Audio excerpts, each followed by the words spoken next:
Thank you, Swami.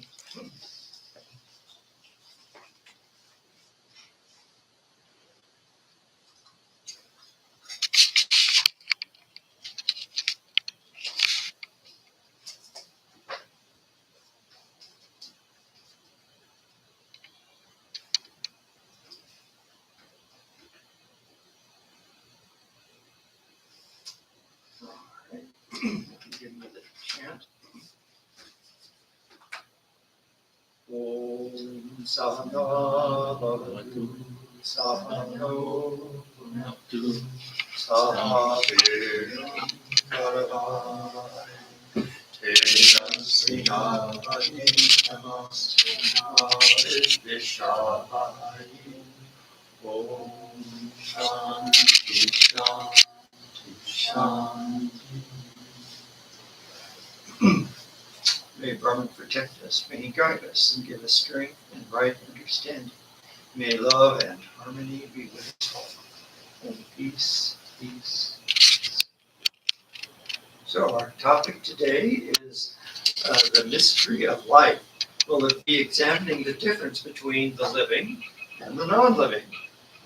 We'll be asking where and how did life arise from the non-living and why? And I think that what we're going to discover is that it is still a deep mystery, but that somehow life may seem to be inevitable, even though it seems very improbable.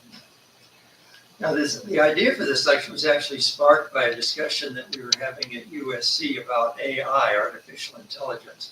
Many of the students in the Hindu community there are studying AI or some other aspects of computers. And we've been discussing the ideas of consciousness, and the idea was brought up that artificial intelligence was different from human intelligence because humans have feelings and they have sympathy and so forth. And AI was not going to be delighted by a particular color or a particular song or a particular type of food. None of those things were going to be things that AI was going to do, and that it simply wasn't going to manifest consciousness. But a student then asked, well, if consciousness is all pervading, even in matter, then why couldn't consciousness emerge from AI? What is the difference? I've got one quote in here, I'm going to have to read at some point. Okay. I forgot to print it out. So what is the difference between the living and the non-living? In fact, we've talked about this in earlier lectures, how consciousness does seem to be in this universe from the ground up, and we'll remind ourselves of that a little later. But certainly this idea of AI kind of going amok and becoming uh, more human-like and having motives and thinking for itself and doing its own thing has become a popular theme in movies. And it really goes back a fairly long time. I don't remember what year it came out, but I think I was still a teenager. The 2001 Space Odyssey. Does anybody else remember that? For some reason, that last scene, where the computer has tried to eliminate all the humans, and systematically, one by one, they all end up having accidents or getting killed off. And the last one, Dave, has finally discovered that this computer is going to have him in too. He's shutting down the life support system, and he's trying to get up to turn this computer off. And Hal's, I wouldn't do that. So he's fighting the computer to the end. So, and there are all sorts of new ones. Unfortunately, I haven't seen any of the new ones, but perhaps some of you have seen some of the ones like I, Robot, or Wall-E, or Ex Machina, or Implanted, or Better Than Us, or The Artifice Girl. All of those, apparently, according to the internet, have similar themes where the computers and artificial intelligent robots have developed feelings of some sort. Well, in order to understand all this, of course, we always have to go back to our basics. And the basic is that Brahman is Sat Chit Ananda, existence, consciousness, and bliss. And that these are all pervading. Brahman is all pervading. Now, from our perspective, we ask, why did Brahman use the power of Maya to manifest the universe?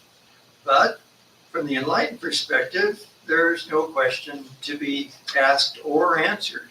This is what Sri Ramakrishna used to tell us, is that from our perspective within Maya, we have these questions.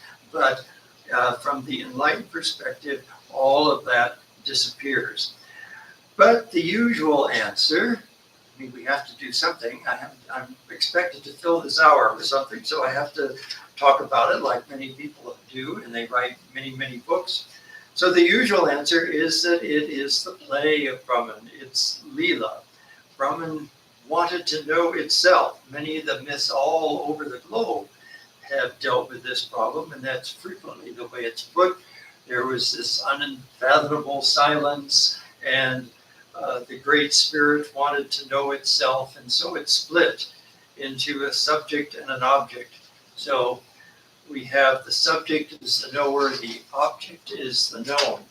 But they both arise from this Sat Chit Ananda. And depending on what school of Vedanta you want to talk from, it's either an actual transformation or an apparent transformation of some sort. But the important thing to remember is that they both arise from Brahman, and consciousness pervades all of it. But there definitely does seem to be something distinct about the living from the non-living. Certainly when we see someone die, we see a corpse sitting there, and the corpse is no longer alive. And so there's something distinctly different about it. Let's read from the Chandogya Upanishad here. All right, the Chandogya Upanishad, there's this famous section where Swetaketu has been asking about the nature of the self. And it begins, in the beginning there was existence, one only, without a second. Some say that in the beginning there was non-existence only, and that out of that was the universe born. But how could such a thing be? How could existence be born of non-existence? No, my son, in the beginning there was existence alone, one only, without a second. He, the one, thought to himself, let me be many, let me grow forth. Thus, out of himself he projected the universe. And having projected out of himself the universe, he entered into every being and everything. So not just the living beings, but the things as well. All that is has its self in him alone. He is the truth. He is the subtle essence of all. But now he's also going to make a distinction between the living and the dead. Yeah, he goes into several very interesting examples, but we're going to skip on down to one down here where it says, if someone were to strike once at the root of this large tree, it would bleed but live. If he were to strike it at the stem, it would bleed but live. If he were to strike it at the top, it would bleed but live. Pervaded by the living self, this tree stands firm and takes its food. But if the self were to depart from one of its branches, that branch would wither. If it were to depart from a second, that would wither. If it were to depart from a third, that would wither. If it were to depart from the whole tree would wither. Likewise, my son, know this, the body dies when the self leaves it, but the self does not die. All that is has itself in him alone. He is that truth. He is the subtle essence of all. He is the self. And that's Veitaketu, that art thou. So you see, there's a bit of a difference in the way we're using this idea of self. Because if we think, kind of the transitive principle of equation, Brahman is Atman, Brahman is consciousness, Atman is consciousness. So they're all three the same, and yet there's something qualitatively different about the consciousness in living things and the consciousness in non-living things. And so let's examine the difference between the living and the non-living. We're going to start with the non-living. And as we go through this, we must remember that everything is from Brahman, which is the infinite, undivided, and unchanging, or the existence, consciousness, bliss. And in order to understand how things work in this world of Maya, we have to remember that the true nature of everything is existence, consciousness, bliss, and infinite, undivided, and unchanging. And so what we see is that everything in the universe, whether living or non-living, is trying to manifest those qualities, but it is not possible to do so in the realm of Maya. So, what do we see in the non-living? Well, the non-living is made up of matter and energy, basically. And what we see in matter and energy, which Einstein told us are really just different manifestations of the same thing, is that matter appears to react to energy. In fact, individual atoms and molecules respond to the 5 basic energies in the universe: gravity, kinetic energy, radiation, electricity, and magnetism. Those 5 energies are the basic energies of the universe, and every single atom and every single molecule has some way of responding to those things. Everything is pulled down by gravity, kinetic energy can make things move, and so forth. And our own sense organs, as we've mentioned in earlier lectures, our own sense organs are able to do what they do because there are atoms and molecules in our eyes and our ears and in our skin and so forth that are able to detect these energies. Otherwise, how would you see? How would you hear? How would you feel? How would you touch? How would you smell? If the molecules in your sense organs didn't respond to all these energies, you wouldn't be able to sense them. So, the non-living is able to respond to energies. And what do we see when we study chemistry? I don't know how many of you can remember far back enough to when you might have studied chemistry. But in chemistry, we see that the various atoms and molecules in chemistry are always seeking to be in a lower energy state. That's what drives chemical reactions, is being able to seek lower energy states. And in so doing, what happens is the energy stored within these forms of matter gets reduced. The amount of energy stored in them is reduced, and that energy is sent out into the universe. And so what we see here is that chemistry were just to run its course, we would see that eventually all the usable energy in the universe would be used up and dispersed out infinitely. So you see, this is the infinitude and the changelessness showing through. If the energy is completely spread out uniformly through all infinity, then it'll be changeless and nothing will happen. So that seems to be the tendency that we see in the physical universe.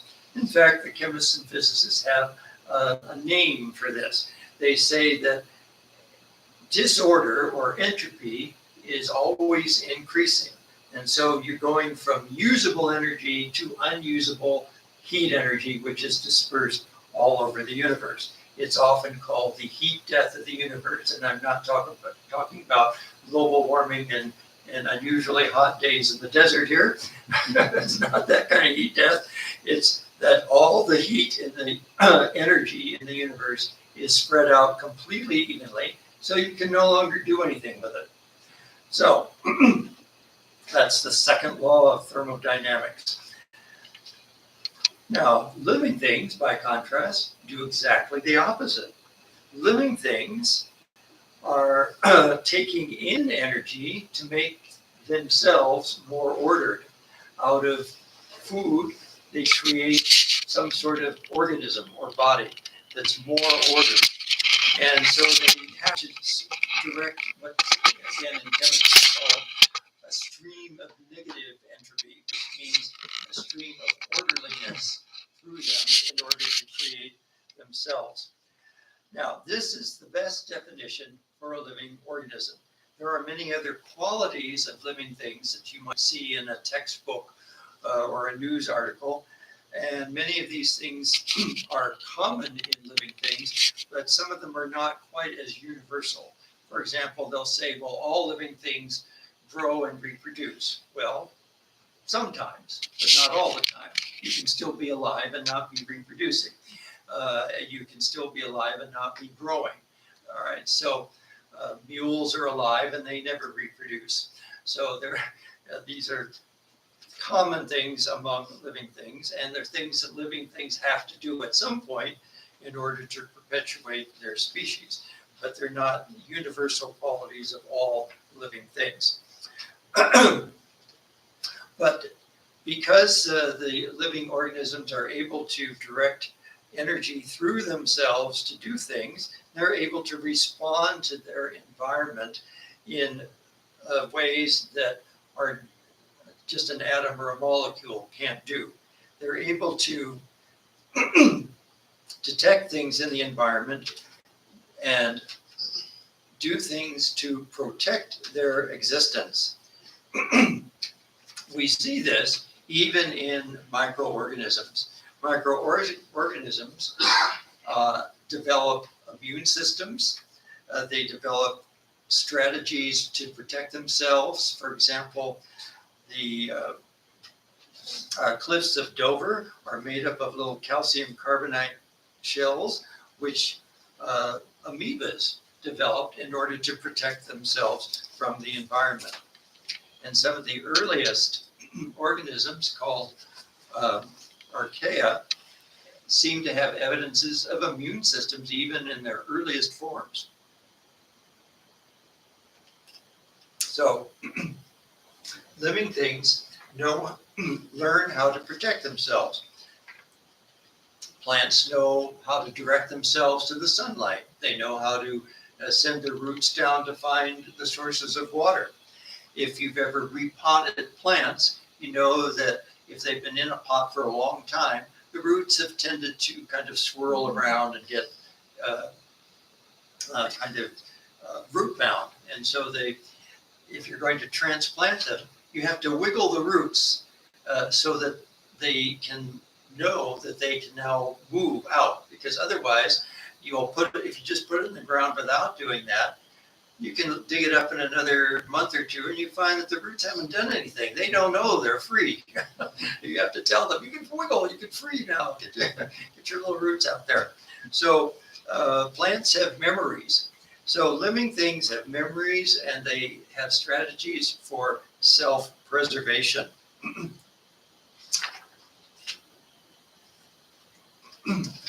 Now, of course, we're dealing with the world of Maya, so trying to define life is not an easy thing. You see, Maya has this illusory nature. It's like a magic show. It makes us see things, and we're not quite sure what it is we're seeing. It's like a magician that doesn't want you to know how he does the tricks. The Divine Mother is a great magician, and she doesn't give up her secrets of her tricks. This is in physics, this is known as the uncertainty principle. This is why it's there, I think, is because it's really like, kind of like a magic show. And so one of the difficulties in trying to define life is that there's some things that you can't quite categorize. And of course, the classic example is virus. Viruses seem to be kind of in between the living and the non-living. They are able to reproduce, but only if they've invaded another living organism. So by themselves, they can't reproduce. They can't direct a stream of negative entropy or energy through themselves. And so a virus is one of those kind of in-between situations. All right, so let's ask some questions about life. One thing that we like to know is, when did life begin? Now, if you ask a senior citizen that, they're apt to say, after the mortgage is paid and when the kids are all gone. But that's not the kind of beginning of life we're trying to ask about here. We're going to trace the origin and evolution of life. Well, first of all, it seemed to appear very early in life's history. Suppose life were able, or the earth were able to get up here and give a talk about itself. The earth might say, oh, it started a long time ago. I was only 500 million years old, and these little things started crawling around. And they tried a long time to get established, but they kept having all these extinction events, and a lot of them would get wiped out. And then more of them would be created, and it went on for a long time. And for the first 4 billion years, they were all single-celled organisms, and they weren't all that interesting.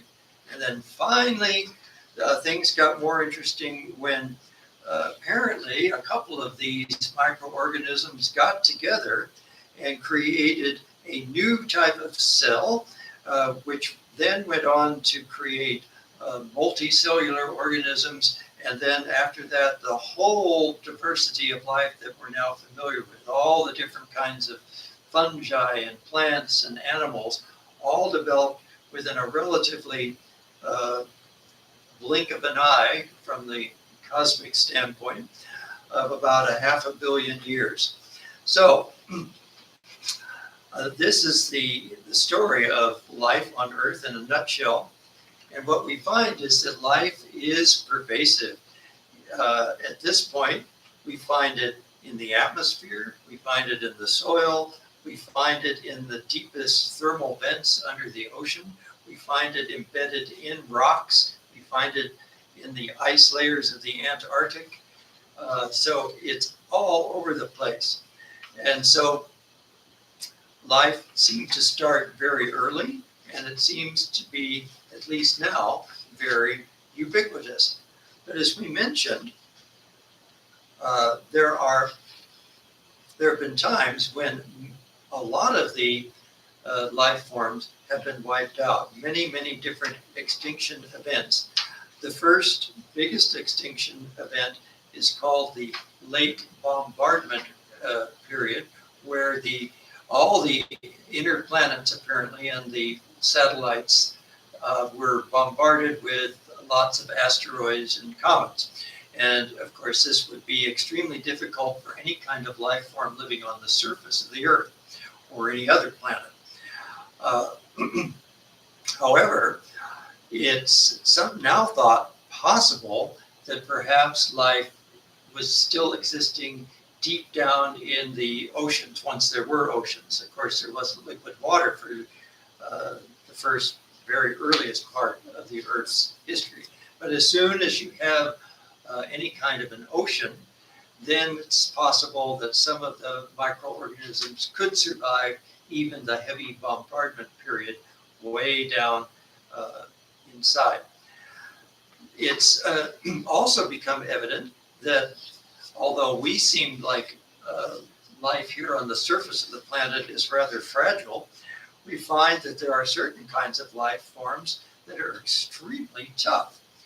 And these seem to be related to the earliest life forms, these archaea life forms, which we used to think were bacteria. And then about 1970, somebody was able to do the DNA analysis of them and found out that these aren't bacteria. Their DNA are very different, and some of their structural parts are different. And then it seemed like one of these archaeas and a bacteria got together and formed a new kind of cell. These earlier cells didn't have a cell nucleus. And then the later eukaryotes, they're called, which then developed into all these other life forms, are a much more complex cell. They're a much larger cell. So this is the interesting part about life. We have clear evidence of life about 3.5 billion years ago, but there's evidence of life about 500 million years before that. And one thing that they've done is they have a system of figuring out how often genetic changes take place, how often mutations take place. And then they can look at how different organisms differ from in their genetic makeup. And then they can kind of work backwards and figure out how long these things have been around. And using that technique, they figured that life may have been here as early as 4.1 billion years ago. So, of course, not everybody agrees with that kind of thing. And we find that the scientific theories are not written in stone, even though they literally are written in stone, because that's how they figure all these things out, is by looking at rocks. But anyway, that's one of the ironies of life. So, but we find what we call extremophiles, and most of these are in the Archaea family. We find them in the very, very dry Atacama Desert in Chile. We find them in the ice sheets. We find them in the thermal vents under the oceans, where 100 years ago, we wouldn't have thought anything could exist in any of those places. But these organisms seem to be able to survive these things. And they've even done experiments now, and they've shown that some of these life forms can exist in outer space. They can exist in the vacuum of space. And so life is extremely hardy. At least these kind of primitive forms are extremely hardy. And so some people have theorized that there must have been a last universal common ancestor, or LUCA for short, that from which all the different forms of life have arrived. And the reason they think there must be one universal common ancestor is that there are many structures that are the same. There's a lot of DNA that is similar through all the different life forms. You know, when Darwin first published his work and said that we had descended from monkeys, this didn't go over very well with some of the Victorian people. They thought, they were very proud of their ancestry. They could trace their ancestry back to some king or some nobleman or some saint or something, and family pride was a big deal in England. And the famous operetta team of Gilbert and Sullivan, Gilbert was very good at poking fun at British foibles. And so in his Mikado, this one young gentleman who is inquiring about a certain young lady that he's fallen in love with, he asks this nobleman about her, and he says, "But how good of you, for I see that you are a nobleman of the highest rank." to condescend to tell all this to me, a merely strolling minstrel. And so then this poobah of highest rank, he says, "Oh, don't mention it. I am in point of fact a particularly haughty and exclusive person of pre-Adamite ancestral descent. You will understand this when I tell you that I can trace my ancestry back to a protoplasma primordial atomic globule. Consequently, my family pride is something inconceivable."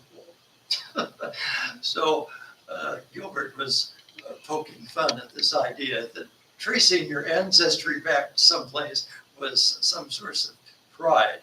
And indeed, Gilbert was right on. We now can trace our ancestry back to a protoplasmal primordial atomic globule, namely Luca. So, so this brings us to our next question is, where did I go here? And all that. How did life begin? We know that it did begin. We know that it began a long time ago, but how did it begin?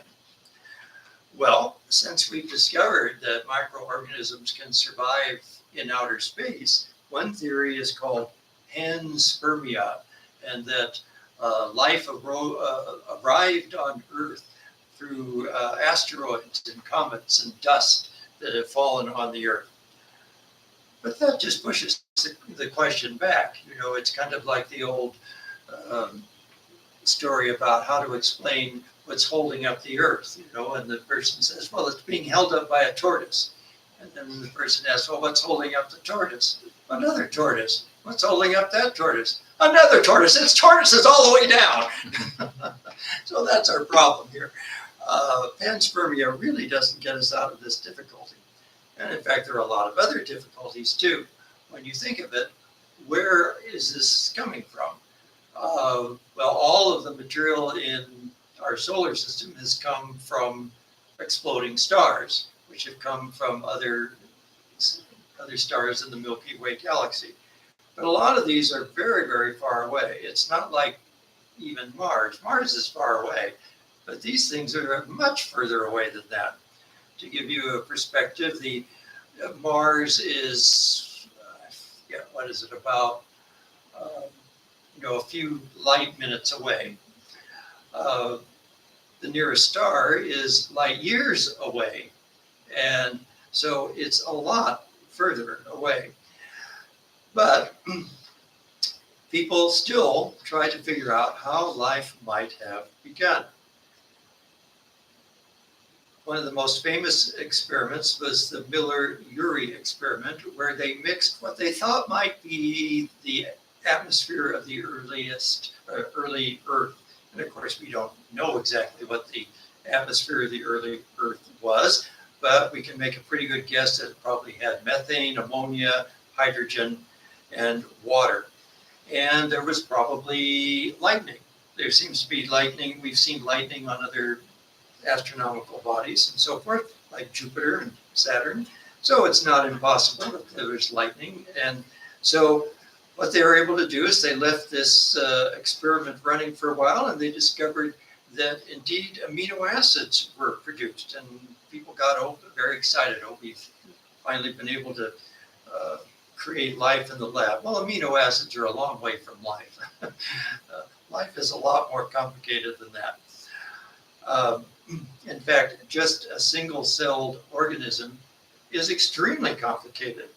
First of all, it's got DNA, deoxyribonucleic acid, which is formed of several different components. You have to have sugars, ribose, you have to have phosphate groups, and you have to have nucleotides, which are made up of 4 different kinds of nucleotides, which are very complex molecules. 2 of them have 2 rings in them, and the other 2 have 1 ring in them, and then 1 2-ringed nucleotide and 1 1-ring nucleotide pair up. That's why they pair up in a particular way. And then you have to have a cell wall. And so the cell wall has to be there. And these are not made up of just a few molecules. They're made up of thousands of molecules. So the idea that somehow they could accidentally come together in some sort of primordial soup is, the odds are staggeringly low that all of these things could have come together.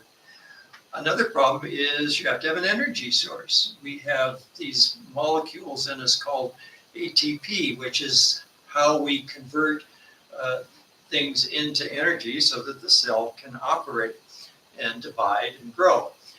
And so that's another thing. You have to have enzymes to run that process. So how do you get the enzymes, which are complex molecules, ATP, the cell wall, the DNA plus its sister compound RNA?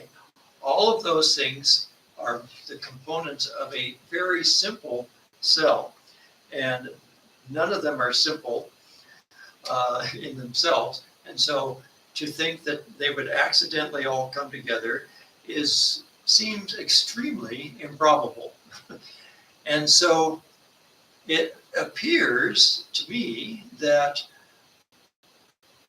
Maya has created this universe, and it just creates life because that's what it wants to do. It's just part of the original scenery in the universe. The universe has life in it, and that's why it seems to have started so early on, and why it has persisted through all sorts of extinction events.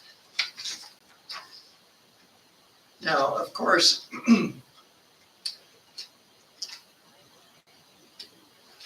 the other thing, which is that people want to do, is to see if we can find life somewhere else. If we can find life somewhere else, and that would also indicate that life is just endemic. It's just part of the universal furniture. And so, of course, we're trying to find it on Mars. And just very recently, they did some other experiments, and they found some more evidence that could be signs of life, could be signs of something else. But so it gives a bigger chance that there was life on Mars at one point. So we're also looking for life on some of the moons of the outer planets.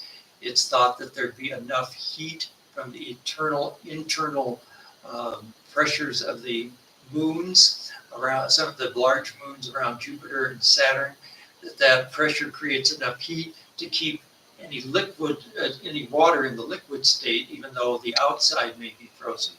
And so we know that we have thermal vents in our oceans and that they harbor life.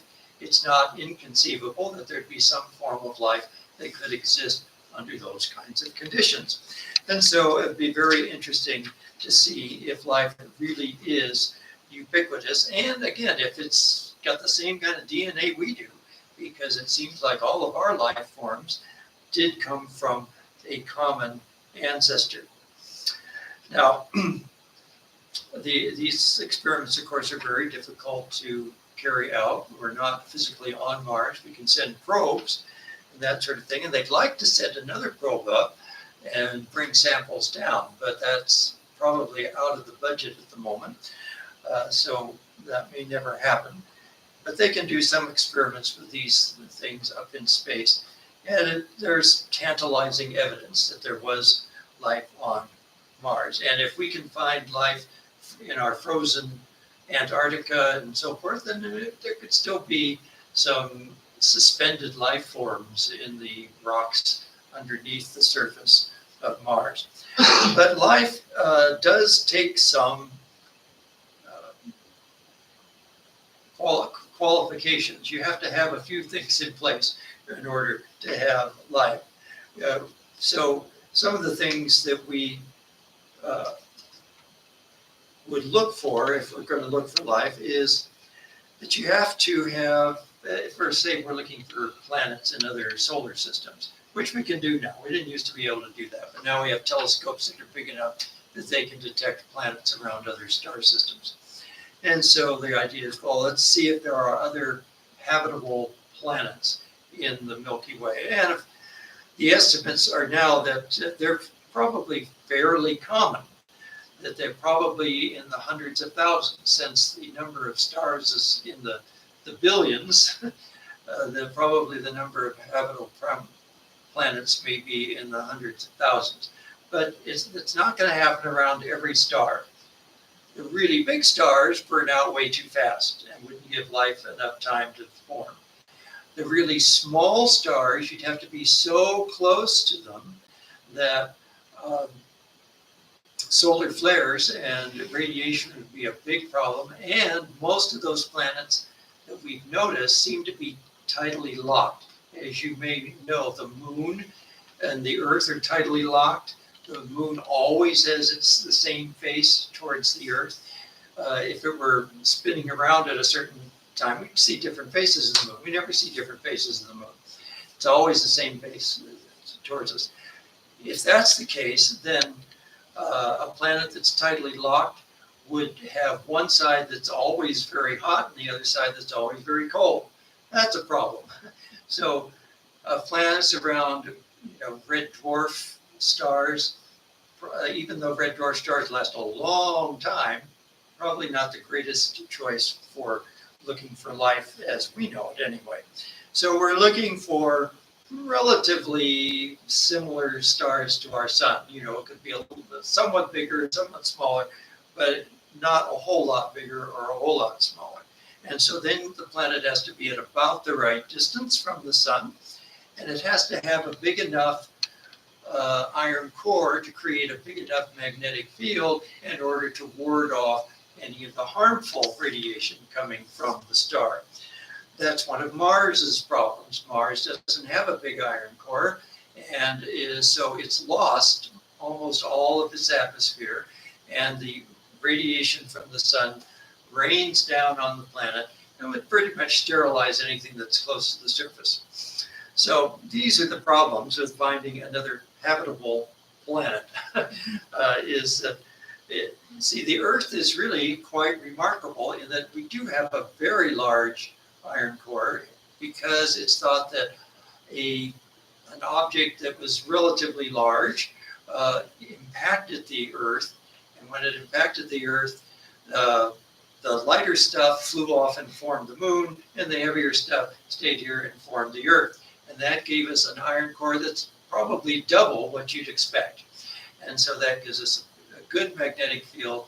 So when you look at all of the things about the Earth, it's a correct distance, it's got the right kind of star, it's got a nice kind of atmosphere, it's got a big iron core.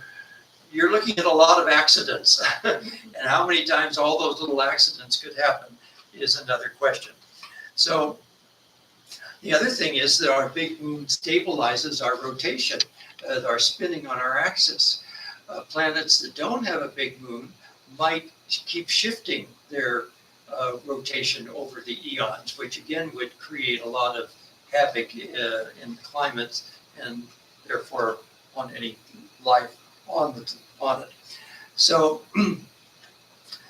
all of these things seem to indicate that life is very ubiquitous. It occurred very quickly, and yet when you look at everything, it seems extremely improbable. The complexity of even the simplest microorganism is mind-boggling, and the uniqueness of the Earth is also relatively mind-boggling. Now, of course, scientists keep trying, and they have done a lot of research where they've been able to duplicate and create many of the crucial components for a living organism. The lipids that would be needed for the cell wall, the chloroplasts to create photosynthesis, some short DNA and RNA molecules. All of these things have been shown to be able to be formed in the laboratory when you give them all the raw materials. So that's the problem. It sounds very enticing, but the thing that they tend to leave out is starting with all the right raw materials in all the right places in all the right conditions. And then they're forming this one in this test tube, they're forming this one in that test tube, they're forming this one in that test tube.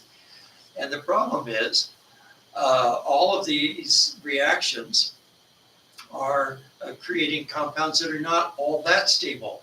And if you're creating it with, say, bursts of lightning energy, then the lightning can destroy the molecules in the next strike. So what it destroys in one strike, it can, what it creates in one, it can destroy in the next. So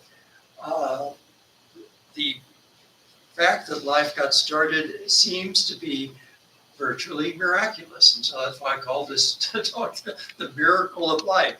It seems as though it's really not a very probable thing to have happen. But I think if we look at it from the standpoint of Brahman being this infinite, undivided, unchanging Satchidananda that permeates the whole universe, again, that's a driving mechanism behind the whole universe. And it drives both the physical universe and the living universe. So my hypothesis is that Maya creates both the living and the non-living to create these two aspects which really do opposite things. As we saw, the non-living tends towards higher entropy all the time, greater disorder, and the living things are fighting that and creating things that are more orderly.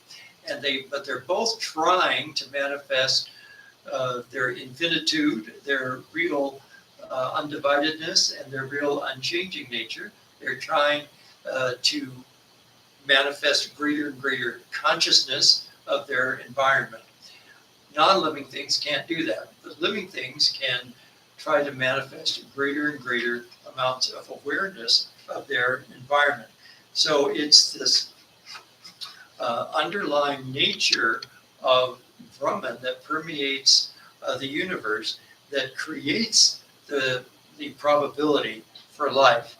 Otherwise, I just don't see that it's very probable at all. It seems extremely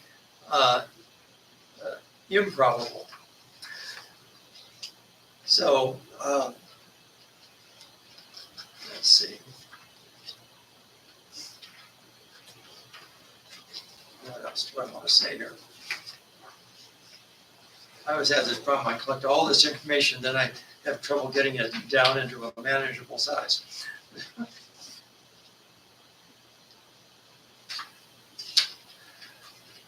Oh yeah.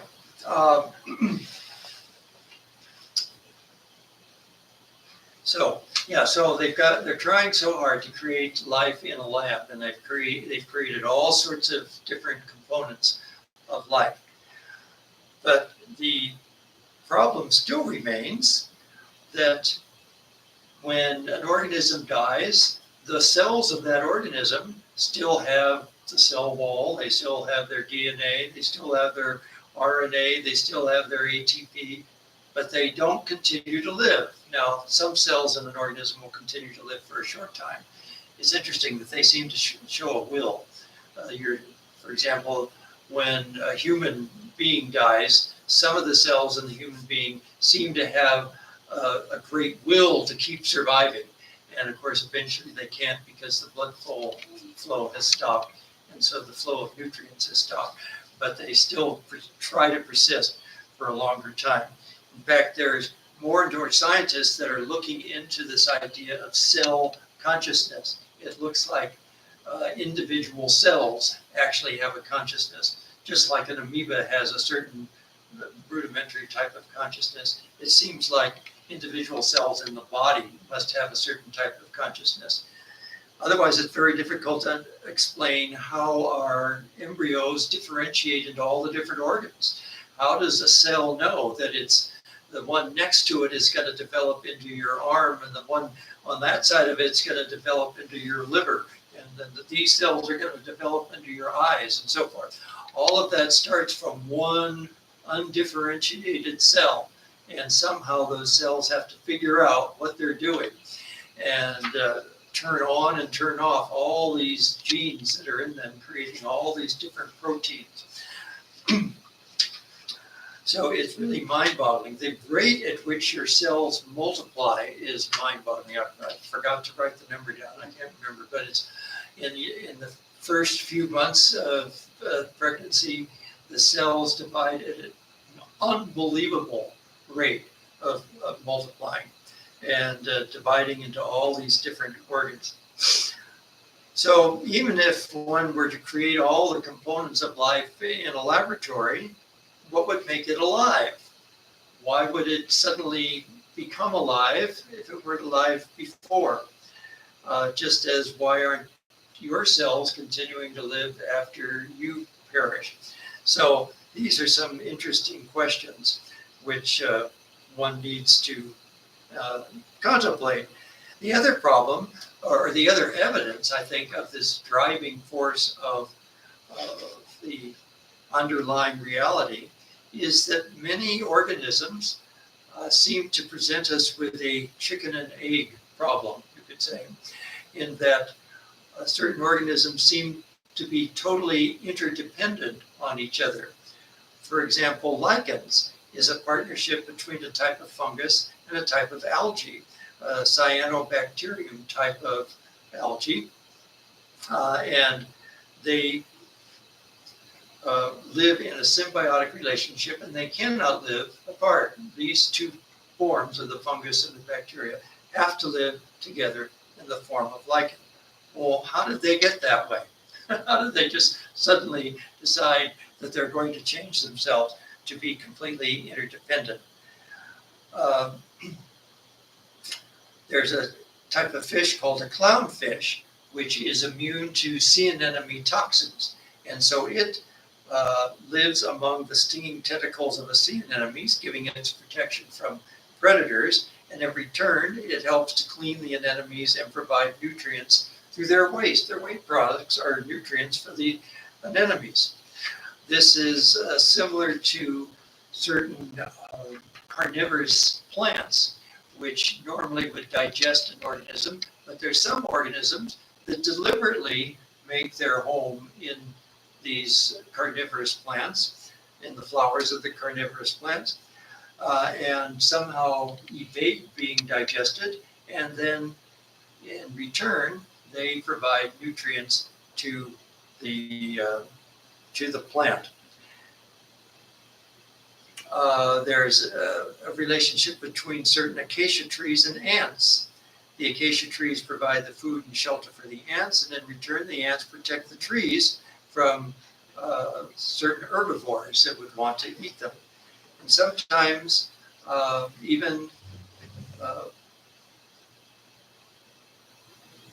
they even will clear out competing vegetation so that the acacia trees have a better chance of surviving. Termites and protozoa have a relationship. The termites rely on the protozoa in their guts to digest cellulose from food. And the protozoa in turn gets a constant supply of food from the termites. And of course, we have symbiotic relationships with billions of organisms inside ourselves. In fact, I think one estimate is that there are more independent organisms living inside of us than we have of our own cells. So we're more like a hotel. So next time you go into a restaurant and they ask you how many in your party, you can say a few trillion. All right, so there's a yucca coming into our desert environment. There's a tiny yucca moth that provides an essential link in the life cycle of the yucca plant. It lays its eggs in the flowers of the yucca plant, and the young of the moth eat some of the seeds of the new yucca plant, but leave plenty in order for the yucca plant to survive and reproduce. Many species of orchids are pollinated by a single insect species, and the flowers of these orchids have evolved specific flower shapes that mimic another member of the species and of this insect. And so the insect thinks it's mating with one of its kind, but it's not. It's actually pollinating the flower, and it finally realizes its mistake, and it goes on, perhaps to another flower to pollinate it. So we have all of these interesting relationships in nature that indicate there's some sort of consciousness that's driving everything. It's not just completely random, that there has to be this consciousness of Brahman, which is directing things.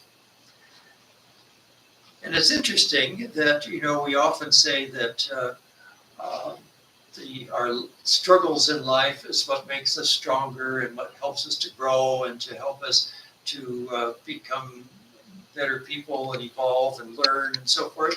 This seems to be true for life in general. And all these near extinction events seem to indicate that. It's the various extinction events which seem to drive evolution. Evolution kind of goes into kind of a dull plateau level in between these extinction events. And then after the extinction events, suddenly, when a lot of things are wiped out, then evolution really takes over and huge numbers of organisms then develop. Interestingly enough, one of the first great extinction events was due to the development of photosynthesis that produced oxygen. Some of the early bacteria that did photosynthesis did not produce oxygen, but gradually many of these bacteria were producing oxygen, and over time the oxygen levels in the atmosphere rose, and this caused actually a couple of things happen. The oxygen was toxic to the kinds of organisms that were anaerobic, and so a lot of them died out unless they could hide in the soil or in the oceans. And also, it changed the atmosphere so much, and it took out a lot of the greenhouse gases, and so the Earth froze over. And so there was one of these great glaciation events that happened. Then there was, in fact, I think that was the longest glaciation event. It lasted for about 300 million years. It's a long glaciation event. Then most of the other extinction events that we've been able to trace are much more recent. There were a couple of snowball Earths, one at about 720 million years ago and 635 million years ago. This would have led to extreme extinction of many life forms. Again, almost everything having to survive in the oceans rather than on land, which would be completely covered in ice. And then there were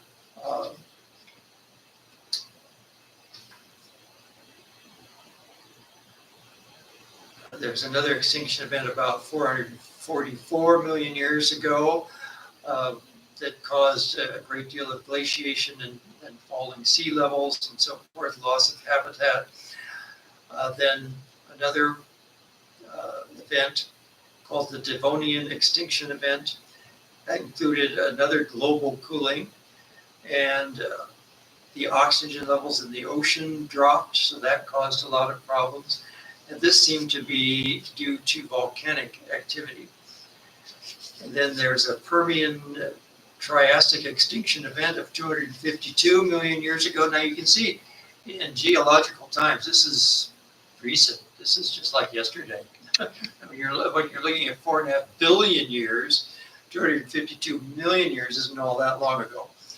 That was called the Great Dying. It was probably due to the eruption of huge numbers of volcanoes in Siberia, which also led to climate change, ocean acidification, and so forth. Then there was the Triassic-Jurassic extinction event, again caused by volcanic activity and the breakup of the supercontinent of Pangaea. And then the most famous one was 66 million years ago, which was an asteroid impact, which caused the death of the dinosaurs and so forth. So all of these different extinction events were followed by rise in the diversity of life forms.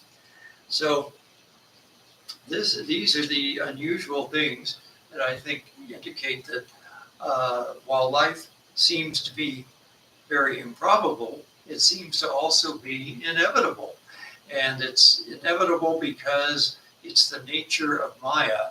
It's the nature of Maya to produce things that are striving for greater and greater consciousness and striving to be infinite, undivided, and unchanging, when in the realm of Maya, all of those things get very frustrated.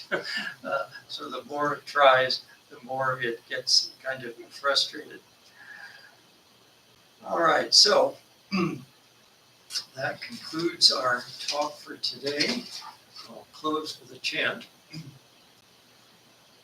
Om Purnamada Purnamidam Purnam Purnamudachyate Purnasya Purnamadaya Purnameva Vashishyate.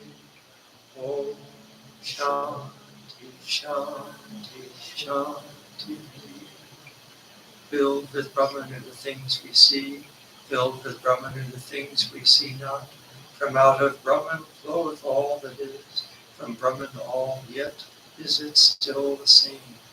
Oh, peace, peace, peace. I suppose I should just mention one more time that the difference between the living and the dead is not that one is conscious and the other isn't. They're all pervaded by consciousness, but the level of consciousness is different. It's sort of like the difference between being in the Olympics and winning a gold medal in the Olympics. They're both in the Olympics, but one is distinctly different. They're in a different category. So living things are in a different category from other things in the manifest universe, in that they have the ability to strive for greater consciousness. One wonders why the Divine Mother took so long. When you think of it, we're just a blink of an eye in the cosmic scheme of things. So there is a lot of build-up to this, and who knows? We always think that we're sort of the apex of existence, but who knows what will exist in the future, and who knows? We may be causing the next big extinction event, and who knows whether we'll survive this extinction event, and whether some other life form will have to evolve to fill in the niche of a planet that has a very different kind of environment. Oh, another thing, I might as well, we're waiting for Jeff to come back with some food, so I'll just bring a couple other things in. Is that, people think, well, eventually we're making the Earth uninhabitable, so we'll terraform Mars. Well, it'd be a lot easier to save the Earth than it will be to terraform Mars. First of all, as we said, Mars doesn't have a big magnetic field, and so even if you produce an atmosphere, you're not going to be able to keep it around for very long. Then the other problem is going to other solar systems. They're very far away. It would take, with even the most conceivable kind of transportation, rocket fuel and so forth, it would take several 100,000 years to get there. That's a lot of sandwiches. So the idea of trying to get there in one piece, maybe 40 or 50 generations on a spaceship, again, seems highly unlikely.